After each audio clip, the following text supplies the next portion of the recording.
Tonight, the U.S. government is dropping charges of simple assault against journalist and author Max Blumenthal. Back in October, Blumenthal was arrested, handcuffed, and held for nearly 2 days for something he supposedly did 5 months earlier at a protest.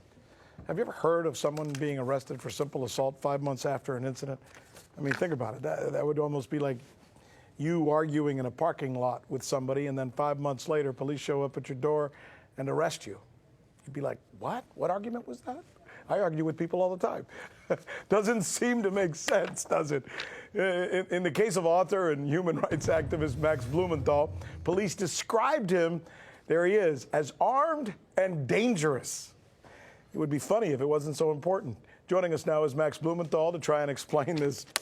Really, sorry, this is bizarre. I've been a cop beat reporter for many years, working at the local level. I've never heard of an arrest like this. Yeah, the corrections officers when I was in jail had never heard of anything like it either. And they told me, you know, it'll be dropped right away. But the government had been going against the person that was supposed to be my co-defendant, Ben Rubenstein, already for 5 months. So they did intend to take this all the way until our lawyers forced their hand and revealed they had no evidence, they had no case. What did they say you did? I mean, you were at a protest. You had disagreed, I'm sure, with somebody on the other side of the protest. So what? Well, here are the facts. On the morning of May 8th, me, Ben Rubenstein, and maybe 18 other people participated in a delivery of food and sanitary supplies to activists and my journalistic colleagues inside the Venezuelan embassy who were there protecting international law. They were surrounded by a mob of right-wing Venezuelan hooligans who had demonstrated a propensity for violence and verbal and physical assault. And we nonviolently delivered the food. I dropped off a bag of beans. I didn't touch anyone, walked away, went home. Ben Rubenstein was arrested the next day on false charges of simple assault. I was arrested 5 months later by a team of D.C. cops. What does that mean? Assault for what? So I was falsely. Did you throw beans at somebody? There was a fabrication concocted by the Venezuelan opposition because they had identified me at the scene and they chose to go after me, obviously because of the journalism that I and my colleagues are producing at the Grayzone.com on the opposition. But think about what you're saying. That means anybody, anytime, anywhere could walk into a building and somebody there could say, aha, I'm going to sick the police on you for something I know you didn't do because I'm just going to make up a story. The system should try and protect us from that kind of thing. Right, and so then 5 months later, a team of D.C. cops showed up at my house. I was listed as armed and dangerous without any basis. They threatened to break my door down. I was hauled out and put in jail for 2 days. And then I faced a trial and the possibility of having to shell out thousands of dollars for lawyers. Fortunately, the charges are dropped.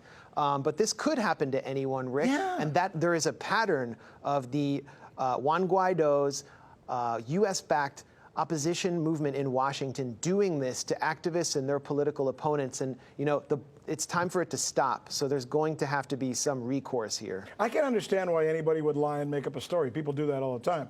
What I don't understand is why the police played along with this. Yep.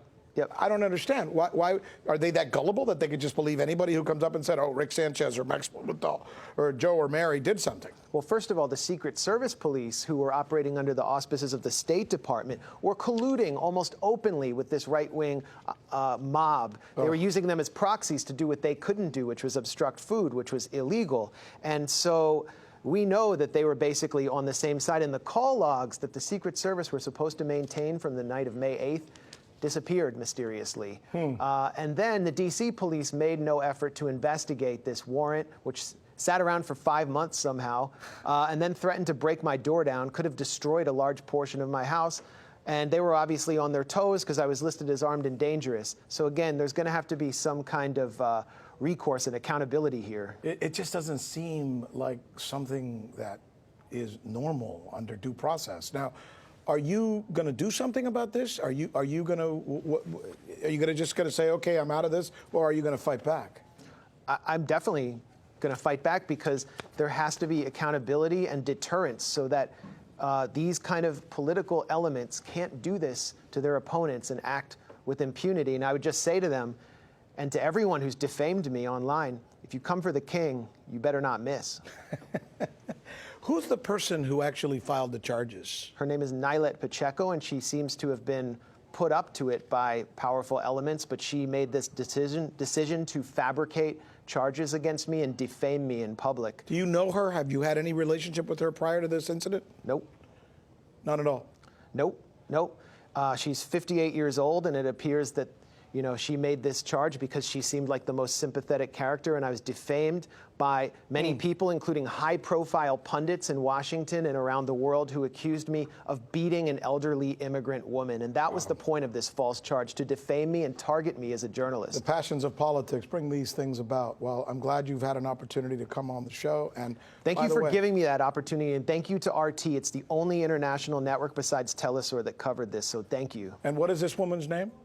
Her name is Nylet Pacheco. Nylet Pacheco, you also have a right. If you want to come here and make your case, we'll be happy to give you that right as well. And, you know, that's what we do. We tell the story. But this sounds ridiculous, and I'll just put that on the record. Thanks, Max. Thank you, Rick. Appreciate it.